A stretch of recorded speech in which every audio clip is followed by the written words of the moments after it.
Hello, everyone. This is Lisa Levinson, and I'm very honored to be the host of this meeting. I work for In Defense of Animals, and what we do here is we're putting together this series. It's called a Vegan Spirituality Online Gathering, and this gathering is intended to explore veganism as a spiritual practice. So we do that by bringing in different guests who are spiritual leaders from all different faiths. So we're very inclusive. And today we have a very special guest, and I'll let my co-host, Judy Carmen, who's the author of Peace to All Beings, she's going to introduce our featured guest today. I want to let everyone know just before that that what we do here is we're really trying to reach out and create a forum for everyone to explore veganism as a spiritual practice. So we have this online meeting that we developed, but we do have in-person meetings, and they exist in different cities across the United States and other places. So if you're curious and you'd like to join an in-person meeting, you can do that by going to veganspirituality.com. We also have a Facebook page, so you can follow our posts there too. And without any further ado, I'd like to bring in my co-host, Judy Carmen, so she can introduce you to our featured speaker today. Thanks, Lisa. Thanks, It's Judy. great to be here, and I am so thrilled to have Maple here with us. Maple Rudynski is our honored guest, and I am honored to be here with you, Maple. This is so exciting.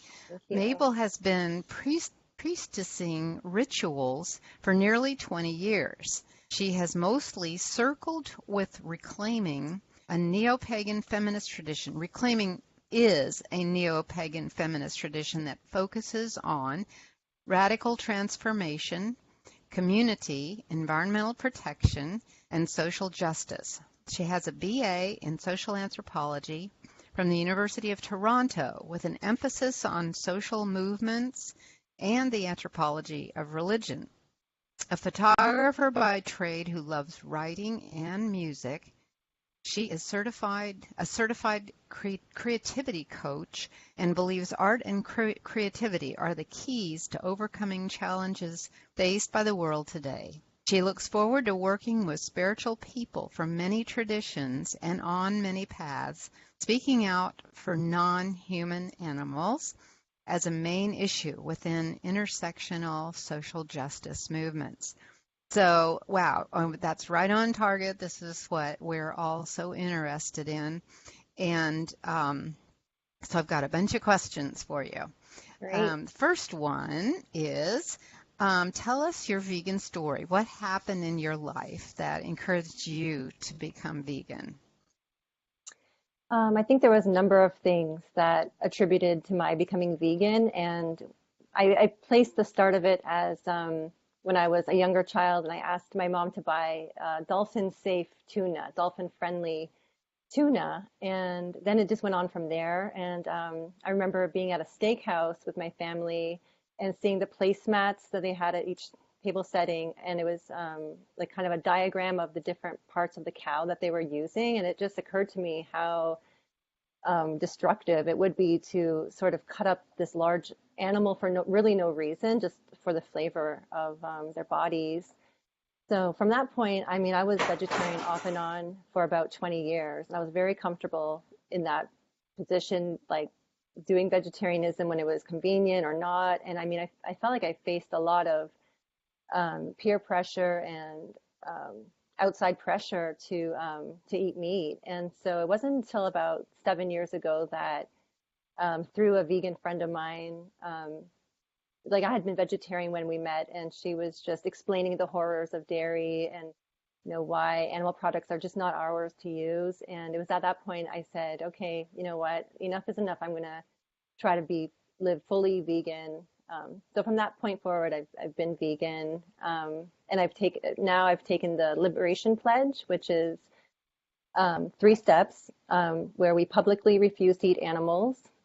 We publicly refuse to sit where people are eating animals, and then we encourage others to take the pledge as well. So it's because it was really someone speaking out to me, telling me and asking me to do, like doing the actual ask of like, will you please go vegan for this reason? And then I said yes. So now I ask people, will you please go vegan for these reasons? And that's where I'm at right now.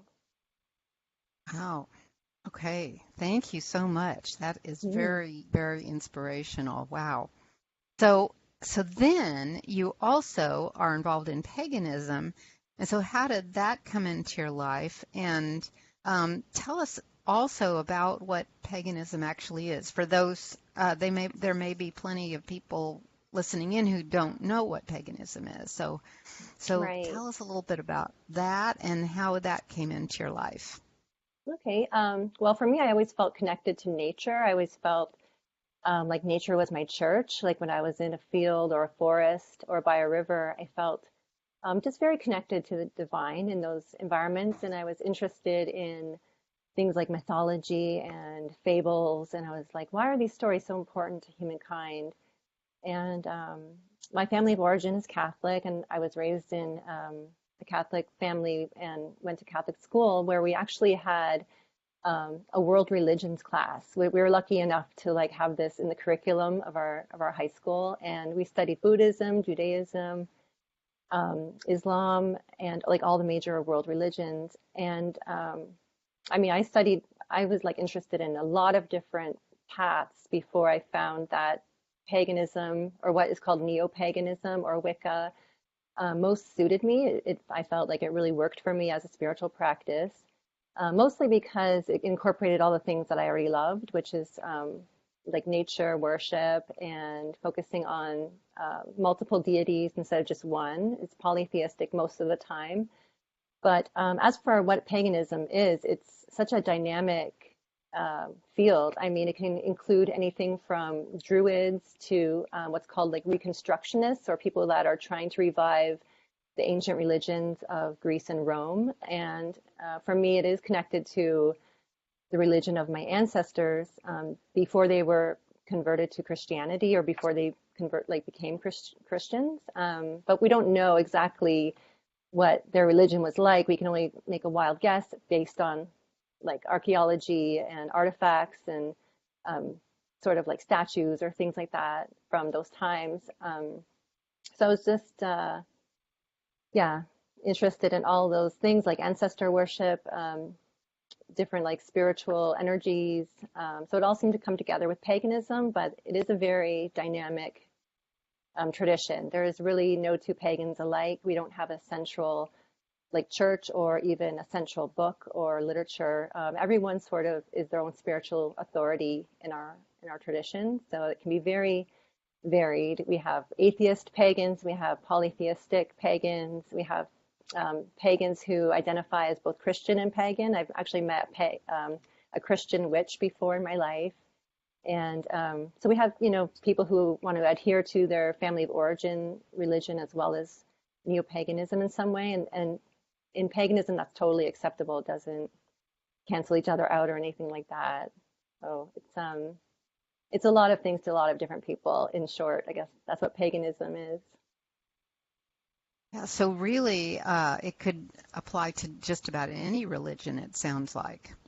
Um, Right. it Like any religion that's has ways not of like, dovetailing. yeah, it could even Yeah. apply to like shamanism, um, Hmm. magic craft, or like Wicca. So. Well, thanks for that great explanation. So now, tell us how veganism and paganism work together for you. Um, how are they connected on a spiritual level? Well, because paganism um, believes that the earth herself is a living thing and that all life is connected, it just makes sense to see all things as connected, and how we treat our fellow beings, um, whether that's like, with respect or not, that like that is tied to how we treat each other, that is tied to how we live our lives. Basically, just that as children of the earth, we're, you know, here to take care of each other and not destroy things unnecessarily. And I mean, it's really hard in today's world to not do something that is out of out of alliance with like the earth and nature. Um, but yeah, we try to see everything is connected, not to destroy things needlessly, and we see things as dependent on each other in sort of a web of life. So, and also, I mean, I think that pagans and Wiccans especially can understand, um, like they have an awareness of oppression. So when we see what's being done to animals as like oppressed beings, I think a lot of pagans can relate to that as sort of being suppressed and being like sort of an oppressed group ourselves.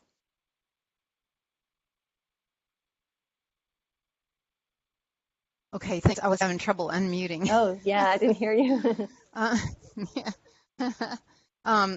Okay, that sounds very interesting to the way those are connected, and I think a lot of us have a real relationship with the earth and living beings on the earth, and so that makes a lot of sense. So, Mhm.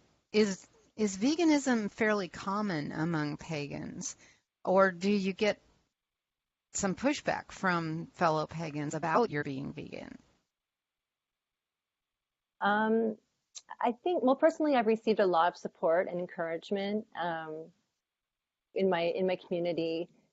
They like they approach me with questions like, how can we, you know, sort of align more with our values, or excuse me, how can we, what things are appropriate to say or do, given that, with my beliefs in terms of animal rights. And because pagans, I think, can identify with intolerance, so I think pagan people are a little bit more sensitive to that. I think a lot of Wiccan and pagan people also revere animals very highly. So, I mean, animals are like symbols, and we have animal companions, many of us, and there's a lot of animals associated with the Wiccan or pagan world, like owls, cats, bats, and things like that are always associated with like magic. Um, so it's just kind of like trying to extend our reverence for certain animals like dogs and cats, trying to extend that to animals like pigs and cows. Um, but I mean, there's been a lot of upsurge, I think, in veganism in recent years in the pagan community. Not everyone identifies as vegan, but they will say, like, I'm for animal rights, and because of that, I don't eat them. But they don't want to identify themselves as vegan, and that's perfectly, fine. And I love the dialogue that arises in pagan circles. For instance, I'm with a group, and we hosted a booth at a pagan pride day this year, and there was so many people just coming up to us saying like, "Oh, I've been vegetarian for 20 years," or "My son and daughter are vegan," or they were just curious about what was going on. So I haven't met much pushback. I mean, except for around the issue maybe with labels, or talking about things like the vegan purity scale. Like people are concerned, well, I have leather items. Do I throw those out, or what do I do? So that's really the only pushback that I think, where people might have a little bit of a disagreement. But I think overall, it's people are just so supportive and encouraging, and always give me like words of support when there's been an action done, or when something is passed. The pagan community that I know, they cheer. Like when fur was banned or certain things, legislation is passed. I think people are really supportive of that, and I think a lot of pagans do realize that the way we treat animals is horrendous, and that has to change. And a lot of pagans have told me they're completely against factory farms. So That is great news, mhm. and it does make sense because of that alignment that the pagans kind of have. Can you hear me okay? I've got I can something. hear you. Yeah, there was a screen share going on or something, it looks like. Okay, good. Yeah, I don't know what that is. Some sort of thing Yeah, popped this up. is Lisa in the But background, so just yeah, just anyway, keep yeah, going. so And what you're saying is okay. All right. Yeah, so that's just such good news that you're not getting a lot of pushback, and it must be because the values of paganism are more aligned with veganism maybe Hmm. than a lot of the other religions. Well, they are aligned, but it's just a matter of helping people see that alignment in some of the Right. other religions. So maybe some of our greatest allies. Um, so another question I've Judy, got is, before we go on to the next question, this is what are, Lisa. Um, just wanted to unmute myself for a second here uh-huh, and make a little announcement. So it okay. looks like somebody on our webinar has pressed the screen share button. So if you could stop sharing your screen, that would be really great. I really appreciate it. I'm not sure who it is. So if you could do that, that would be great. Any of the folks who are with us. Um, would be awesome. So hopefully in a couple minutes that will change. But if not, we can continue and go ahead Okay, with the so everybody can interview. hear us all right. Yes, you can So hear people me. can hear us. Okay. All right. So my question was, what are some of the rituals that you use as a priestess that help connect veganism with paganism? Well, recently, in the past year and a half, I started working with a group called Vegan Pagans of Los Angeles. And we realized the need for vegan food being served at rituals. And so we've come together as a group. And many of us are active in animal rights movement too. So we create rituals together where we try to put out feelers or scan the energy of our community to see what is most needed in terms of like transformational healing work. Usually involves work around forgiving ourselves for not realizing sooner. Also forgiving the world for not seeing animals as people and forgiving them for seeing animals as objects. Also like healing trauma from seeing animals that are in abusive situations or seeing factory farm footage or slaughterhouse footage. So after seeing this, I feel like we require a lot of healing. So we do rituals around that. Some rituals are more like private ones, but I will share a little bit about what that entails. It could be something like while making a dish for a potluck, just infusing it with some good energy, sort of like maybe placing hands over the food as you're cooking it. Or sometimes I listen to sort of like uplifting chants while I'm making the food, and I'm just infusing it with positive intentions so that when everyone consumes it, they'll hopefully get some of the benefit of that. Also, like we place items from animal agriculture on our altars. I've, put the ear tag of like a cow that I found at a factory farm. We put that in the altar. And one of the things I like to do is baby pictures of animals. I think like just having these on the altar or something similar or giving them to look at. I don't know why, but pictures of baby animals in particular helps people see like, oh, they're very innocent and defenseless and they're pretty vulnerable. So that I think itself is a ritual, just seeing their faces, just being aware of the issues around that are facing non-human animals today. Well, thanks. Mm, Thanks, Maple. The idea of forgiveness, I think, is really important, and we have talked about that a lot, that instead of putting out the energy of anger towards the perpetrators and toward ourselves because mm-hmm. we didn't understand sooner, it's so important, I think, to the world now because there's so much anger and so much violence. So I love that. So thank you for sharing that. And I'm going to do what you were talking about, making meals. That's a beautiful Mm. idea. Do.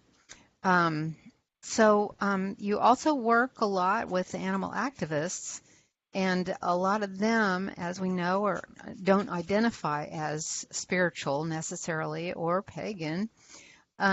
So what are some of the challenges you've had with the animal activists who don't identify as pagan or particularly spiritual? I don't think I've had too many challenges being around activists that aren't spiritual. I mean, personally, of course, I feel like they could benefit from it. And I know there's a lot of activists who feel like religion is dangerous or it might, they're really anti-religion, but I think maybe they're more anti-dogmatic than like anti-spiritual. But honestly, our animal rights community is like one of the most diverse communities. And I feel like we, as a community, embrace our diversity. We realize it's a strength that, the more diverse we are, we have religious people, we have non-religious people. And the main thing to remember is that, people have choice, that there's people who choose to follow a spiritual practice and those who don't. And we can all work together for a common goal. So we put those things kind of aside. Yeah, I mean, I feel like because we're each our own spiritual authority, um, we have the choice to do what works for us. So Yeah. yeah, it's just Well, the secret thanks. is like, That's yeah. great. Yeah. Yeah, I like that word, spiritual authority. Mhm. We're each our own spiritual authority. I like that. Mhm. Well, that's good that you don't get a lot of problems along that Yeah, I line. think overall So, we try to practice what's known as radical inclusivity, because we really can't, yeah.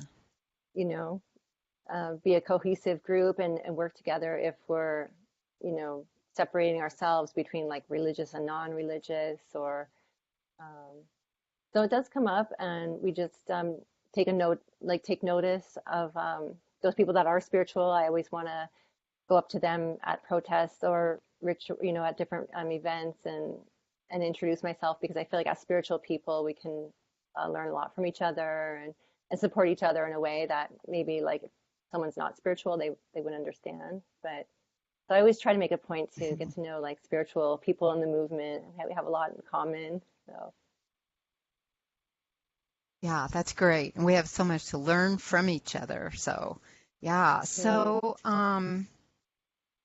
tell us some more about, well, about circling with reclaiming, because I didn't really know what that meant. It's the way I wrote it down was circling with Mhm. reclaiming. Is that right?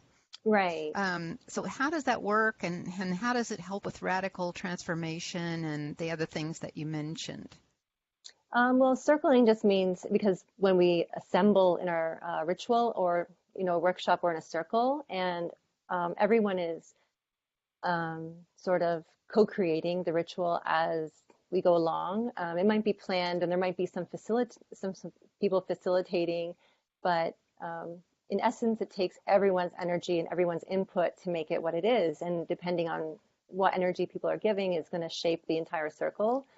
So in that way, everyone is a priestess in a way. And we do say that everyone is priestessing. Um, and how it works with radical transformation is we use our voices, our energy, our minds, our bodies to um, to learn skills to deepen our strength, where we do a lot of self-examination and a lot of intention making on like what we want to do, how we want to voice our concerns about the world and bring birth to vision of a new culture. Reclaiming started in 1980 in the San Francisco Bay Area, and there are numerous chapters all over the world. I don't really know how many chapters there are, but definitely in most major cities, there's people who are involved in this tradition. So we call ourselves a tradition, but um, in a way we're building tradition. There's like no set rules of what we're going to do or how we do it. It's kind of like we're making it up as we go kind of thing, and it's always being sort of co-created and changed. So there are regional differences, which is cool because we have this similar like we'll have a similar chant that we all use in reclaiming tradition, but it'll be sung completely different in like Toronto compared to like maybe Vancouver or Los Angeles. It will have like regional differences. Um, and so basically reclaiming is a community that intends to unify spirit and politics. So we're based in the ancient religions of days gone by of a long time ago, but we're not, there might be some practices they did in ancient times that we don't want to use today, like animal sacrifice, for instance, or something like that. So we're not entirely based on ancient practices or trying to recreate whatever the Druids were doing or the ancient Celts, but we do realize that this was the religion of most of our ancestors were probably involved in some type of shaman religion. And yeah, we see our work as both teaching and making magic, and that involves just raising our voices or raising energy to a certain level, things like that. And that we feel like we're creating a lot of change within ourselves and within our community that way. And that's the key. Evidently, that's what we're hearing. We have to change ourselves if we're going to change the world. And Hmm. that's certainly what we're all about. So that just sounds fascinating. So you would be like standing in a circle or sitting in a circle and then just basically raising your voices about, and would it be about animal rights specifically sometimes, or is it generally about working on yourselves and working on a vision for a better world? There has Or just, been, oh, sorry, go ahead. well, or, Sorry, go and ahead. I was just going to say, or sometimes are the rituals about animal rights specifically. I have attended, yeah, a ritual that we focused on the plight of non-human animals. So we do, I mean, I think it's about many social justice issues, and animal rights is one of them. So yes, there has been a ritual that was focused around animal rights, and we actually took place in a place that was a former zoo. So it actually took place somewhere where there was exploitation of animals. Um, so we and to do that on the same land where the animals were being captive, it was really powerful, I felt. What? I'll bet. Wow. Okay, so I'm sure that we could learn a lot because in vegan spirituality, we like to use ritual.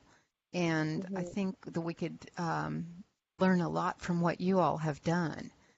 So that sounds wonderful. So now another question. As you know, our audience is made up of many people from various spiritual backgrounds, including atheists, but we talk a lot about how spirituality can help us all. Wait a minute. The dog is caught in the cord there. Oh. Um, we talk a lot about how spirituality can help us all with the burnout that activists often experience. So, can you give us some thoughts on how to cope with burnout and compassion fatigue?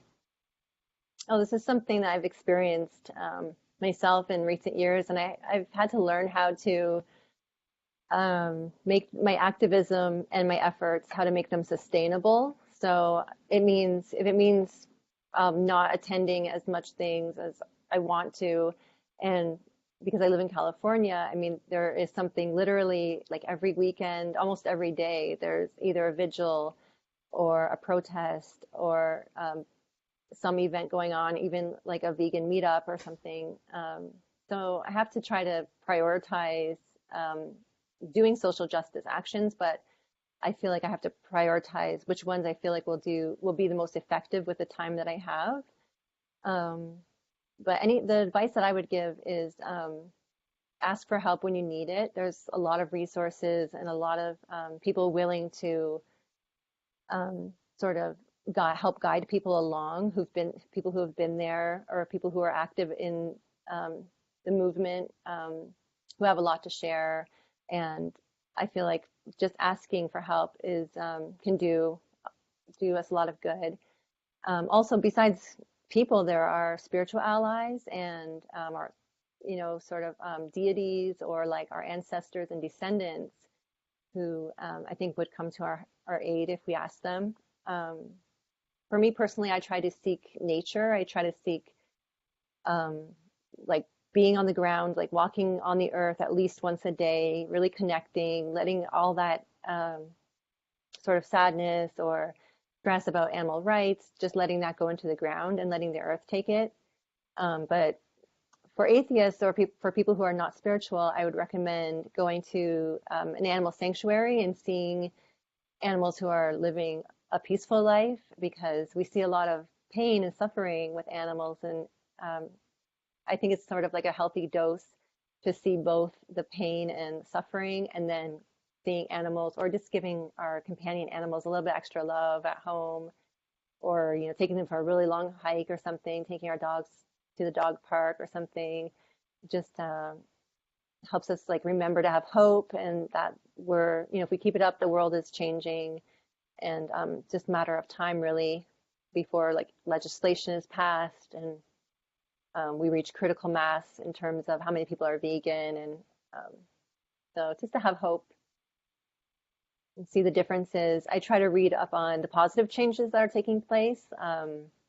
Various vegan publications that they publish, like, hey, there's like now a dairy-free ice cream or something like that. They'll publish sort of advances in vegan food, or they'll put information out there about like fur being banned or things like that. So I try to read up on the good news as well as the not so good news. So. Oh, thanks. Those are all just super ideas. And yeah, looking at the good news, I think we need to do that every day. And I love your idea about going to an animal sanctuary. We didn't have a lot of those right around here. Like you've got quite a few more in California. But another thing I was just thinking when you were saying that is you can go online and look at some of the animals that have been rescued recently if you can't get to an animal sanctuary. Right. But yeah, Yeah. I think that's so important. Yeah. So thank you so much for It's those been my great delight, ideas. and yeah, my So, pleasure. is there anything you would like to add before we open up for questions?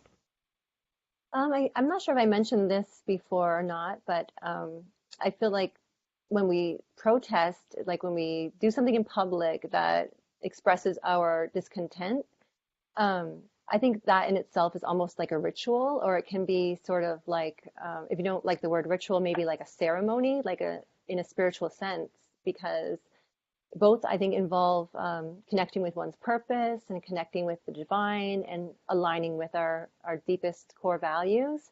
So I feel like almost that doing activism is almost like a spiritual practice in itself. And certainly being vegan and choosing a diet of compassion, um, is a spiritual, is a sort of spiritual practice as well. So. Yeah, I so agree with that. That's just a great point. So I think Lisa can now open it up for questions. Does anybody have any? You can put it in the chat box, the question, or you can call in and Lisa will unmute you. Yeah, actually, how it goes is if you're with us on the webinar, if you joined and registered, then you can unmute yourself by pressing *4 on your phone.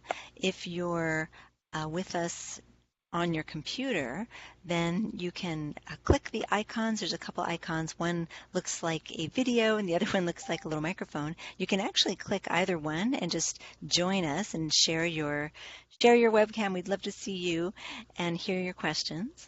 And if you're joining us on a Facebook Live from the Vegan Spirituality page or any other page, you're welcome to type the question into the chat box there.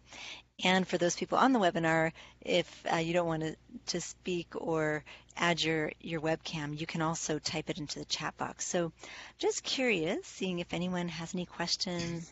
I'll send a little chat just to start it out.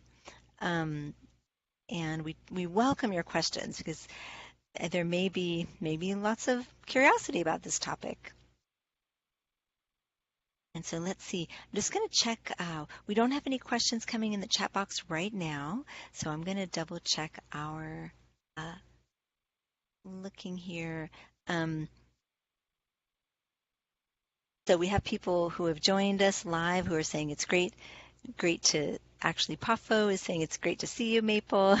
Oh, nice to see you, Popo. Yes, and also, Elisa Beck, who's joined us from the Vegan Spirituality page, she's saying that animal sanctuaries have become painful to her. She becomes more sensitive. So she's trying to remember that there's a transitional time in world history. So I know that Mm. that might be something like, I'm just curious if you've run into that, Maple, or if that idea of how do we find um, address our own needs for sensitivity. Oh, okay. Yeah, I think she has a point when you visit a sanctuary and you hear the animal stories and you realize, wow, they've been through so much trauma and abuse. It might not be the most pleasant thing to hear about, but then if you look at like where they are now compared to where they were, or the fact that they're going to live out their lives completely loved and um, yeah, completely safe from harm. Um, can be a good thing. I think one of the things is that sometimes pain can be a catalyst for change. So all the sort of pain that we witness, if we keep it bottled up, it's not going to really help anything. But if we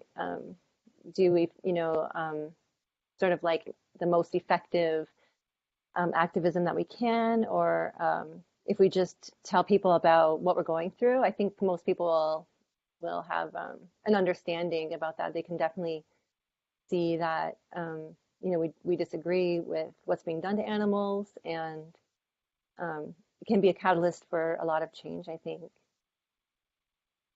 Hey, well, thank you for elaborating on that a little bit. I know we are sensitive souls once we start to become aware of the suffering that's going on. I actually went to visit the Elephant Nature Park in Thailand over the Mm. summer, and I heard so many sad stories about how the elephants wound up there and the real serious abuse that they encountered.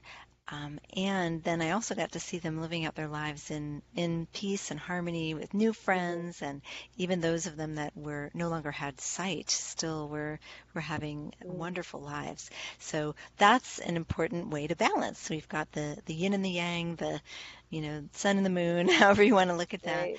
We've got all aspects of life, but there is that positive piece of the recovery and the rehab and the love that's surrounding them now. Hmm. Yeah. So I was wondering, Maple, if you don't mind, I want to Yeah. share that Maple was our guest at since we're in the Los Angeles area, she led a solstice ritual for our vegan spirituality group that meets every month in Los Angeles. And it was such a lovely ritual. Was wondering if you might share a little bit about it and maybe just walk us through the elements of a ritual that Yeah, sure. might, one that you think um, expresses the veganism piece and the paganism piece. Oh, okay. Well, the first thing about a pagan ritual is we want to create sacred space, which is space that's different than our everyday normal run-of-the-mill space and time. We're creating a sacred space with the intention that we're going to be like we're going to remain in the same physical space, but spiritually and mentally, we're going to be sort of in our own special container where we're not going to be disturbed by text messages, or we're not going to be thinking about what we did before or what we're doing after. It's sort of like trying to imagine a time in between time, or um, just like a separate um, energy than what we've had. And then we usually call in elements and welcome directions, which is just an acknowledgement of the sacredness of the elements, which we're all made up of. So we're made up of many different components, but all of them are one. And we call in earth, air, fire, water, and spirit or center. And they each have a direction associated with them. And how people do this is completely up to them, and it's done a number of different ways, and it's not always done in the same order. For instance, like we sometimes do a grounding, and we sometimes do a cleansing before we begin the ritual. And then it consists of something like doing a craft together, or sometimes it might include trance work where we um, someone will lead us through a trance, sort of like a journey to another time or another land, or we could go back in time and meet our ancestors, or we could go forward and meet our descendants, or these are just different themes that I've experienced. But in the winter solstice ritual, we talked a little bit about grief because winter solstice in many traditions represents a death of one thing and a birth of another thing. So it represents the death of, could represent the death of the sun, or it could represent the death of nature, because in winter everything is seemingly dead and it's just dry leaves. And for us in the northern hemisphere anyway, it's just a time of like inward reflection. And it's also a time when people believed that the sun was born again, because in the winter solstice, after that, the days start getting longer. So you have both the ending of sort of the shortest days are over, and then we're going into the lengthening of days again. So we talked about our grief, and we also talked about our trust and how we're going to trust ourselves to recover, and how we trust ourselves to move on. And we made little healing sachets that contained 4 different herbs, or you can put 1 herb or 2 herbs in it. So we made little sachets of herbs that all have magical properties in terms of helping people to heal or helping people recover.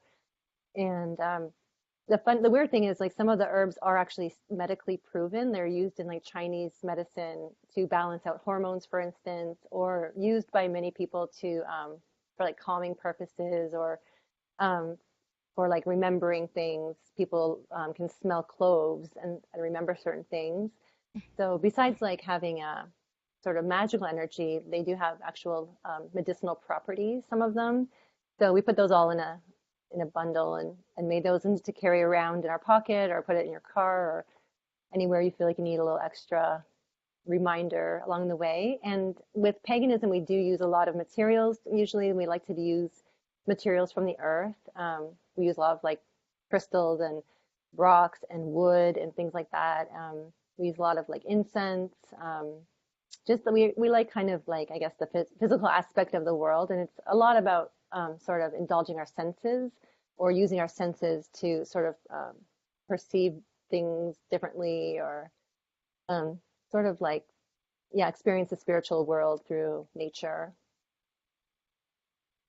Wow, well, thank you for explaining that, because I Hmm. think sometimes it's this big mystery. What are we doing in circle? What is happening here? And then Right. just to unpack it a little bit so people understand, really, it's a deeply symbolic practice, just like many other Hmm. traditions in the world have symbolic practices within their faith and within different holidays. If we looked at certain holidays, they would have different sorts of traditions and rituals and practices. So I love Right.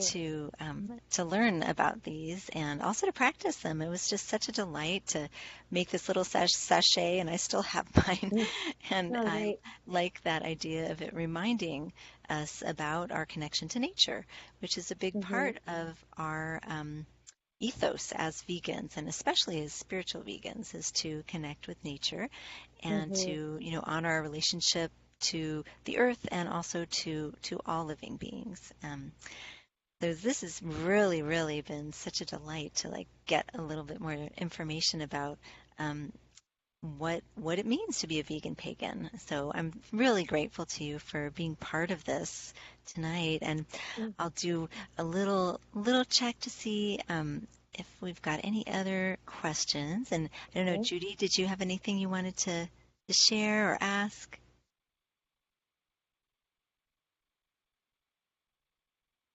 I think Judy might have muted herself. Oh, Um, so let's see. Here's a question. There I go. Okay, Here I thank am. you.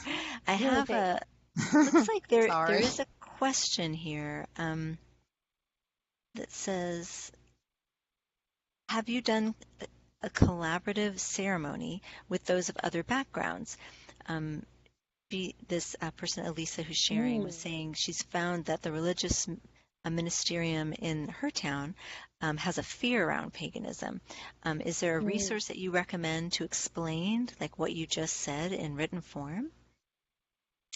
I'm sure there's tons of resources. I have gone to interfaith events, and I've done a lot of like interfaith dialogue, especially with Unitarian Universalist congregations, and they often will have what's called CUPS, or the Covenant of Unitarian Universalist Pagans. So it's like a pagan group within the Unitarian sort of branch. And they might have some really good resources on speaking about Wicca or speaking out paganism to people who might not be aware of what it actually is or where it came from or what it's about. So yeah, I love interfaith dialogue and going to different events, especially where we share music. So it's been so interesting hearing like devotional music from different paths, and I think that Wiccans and pagans, but there, like I mean, there's not that many of us, I guess, but we need to definitely be present at these types of gatherings and share our culture and traditions as well, so that there's not so much mystery or sort of miscommunication about what being a nature worshiper or being a Wiccan actually is. Mm. Yeah, that Yeah, is. I was just going to share that we went to this Parliament of World Religions, and having that interfaith dialogue is really key. The Parliament had people of all faiths, including a really large group of pagans that were there as well. So I think that is so important to include paganism as part of the interfaith dialogue. Mm. yeah, I do too. I was remembering that too, Lisa, at the Parliament, that there was a real good pagan presence. But yes, whoever it was that was talking about that, especially some of the more traditional Christian people are, I mean, they don't want to hear about it. It's kind of scary to them and makes them think of witches and all of that and something dark and dangerous. And so I think it's wonderful that there is more information getting out and people finding out. So and that's a good place to start, I think, with the Unitarians and Hmm. probably Unity too. Have you talked to any Unity churches or? No, I haven't heard of that. Okay, well Hmm. they're very open to other Oh, religions, and okay. so yeah, so that would be another place to kind of help people understand that this is not scary and Yeah. that you all are aligned in many ways with the same values that they are. Hmm. And just for those folks, some of whom may not have joined in the beginning, but have tuned into our conversation a little bit later, if you don't mind just sharing how you would describe or define paganism, because we have another person who's asked that question. Oh, okay. Well, it's kind of hard to describe, and I feel like when I just give a definition, it's like my definition, and another pagan person might define it as completely different. But in essence, what it is just it's usually polytheistic in nature, which means we believe in more than one god or goddess. And some pagans believe are like some are atheists, some are um, monotheists actually. I just remember like as a child, people asking me, do I believe in God? And I said something like, yes, I believe in all of them. So for me, that's a central part of being a pagan is being polytheistic. Also, it has to do with nature worship, which is having great reverence for the earth and the sun and all the animals and plants. And what else? I think some of it is involving the use of what we call the craft or using magic, which is really just a prayer with tools, or it's like kind of praying with an intention and then using something from the physical world to help manifest that intention. But I've heard rituals being described as like it's just like a prayer, but using a candle or using like a smudge of sage or just using different tools. Because we like to have a lot of different things on our altars, and we like to I don't know, use like whatever is available to us for that transformational work, whether it's like crystals or herbs. These things yeah, we really like using those in paganism. So, and Well, there's like Wicca, there's like paganism. So it's all related, but at the same time, not every Wiccan is going to say they're a pagan, and not every pagan is going to identify with Wicca. And so I do identify with the Wiccan faith as well as like being a neo-pagan. So mhm. Great. So, the neo-pagan as opposed to the global pagan might be about uh, new practices, kind of co-creating and developing new practices. yeah, exactly.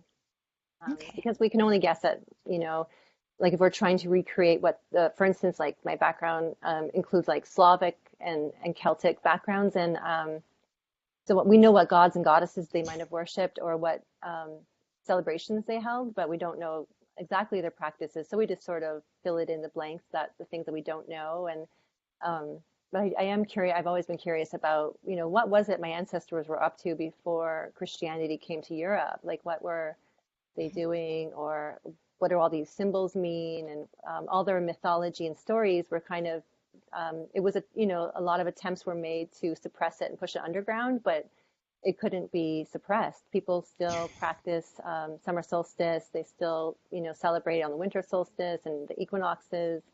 And I think people still find intrigue, like with the changing of the moon and things like that. So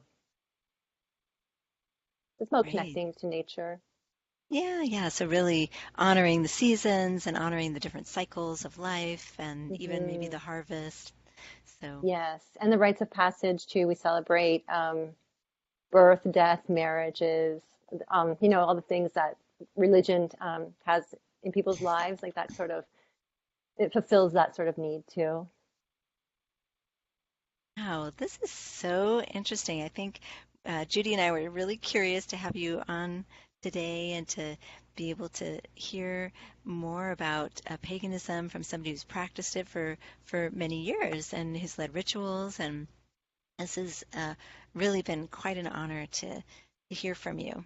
And I, Thank you. I'm so grateful for you asking me, and thanks for the questions, Judy, and Oh, sure. very Yeah. grateful. and I think Yeah, that it is. It's just fascinating. Yeah. I was just going to invite you because I know we're getting towards the end of our interview here, and I'm wondering if you would be open to leading our closing Closing blessing blessing. or I'd prayer love or to. whatever. Mhm. Sure. I have a candle here that I've already lit, and it's been on for the um, duration of so I'll just hold it closer to here. We can all sort of gather around this candle, or maybe people have candles at home. They'd like to gather around and just feel the heat of the energy. I invite you to take a breath. I have a cheat sheet here because this just. Okay, so I invite you to close your eyes if you feel called and take a collective breath. May we find peace in the forest and sanctuary in the rock and stone. May we feel loved by the stream and blessed by each wave of the ocean. May we feel enlightened by the wind and elevated by song. May we see our passion and purpose rise with the flame. May justice and truth burn bright. May we ask for blessings of the elements, and may we receive them. We are the changing ones. We are the change. May we change. And we usually end with blessed be. Blessed be. Well, Blessed be. thank you. Mm, Thank I you. That's love such, that. yeah, No, thanks. really nice, and also incorporates a lot of what you shared tonight about nature and the Hmm. metaphors of nature. And so, again, this has been really a delight to share a little bit about what it is to be a vegan pagan. And So we hope that you'll join us again next month. Each month we interview either a different spiritual leader in a faith-based community, or it could be somebody who's a healer, who's vegan, who's on a spiritual journey. So just stay tuned for the next month. And we're grateful to everyone tonight who's joined us in the webinar, and also to those who are watching on Facebook and on some group or on our vegan spirituality page. So this is our way of creating community and exploring veganism as a spiritual practice together. So thank you Great. so Thank you much so to much. everyone. Yeah, thank And you. I hope you have a lovely evening and enjoy this season. And we look forward to the next time. Look forward to seeing you. Thank you so Thank you, much. everybody. All Maple. right. Good night, Thanks. Nice to everyone. meet you, Judy. Good night. Good Good night. to meet you too. Good night. See you again. Hope so.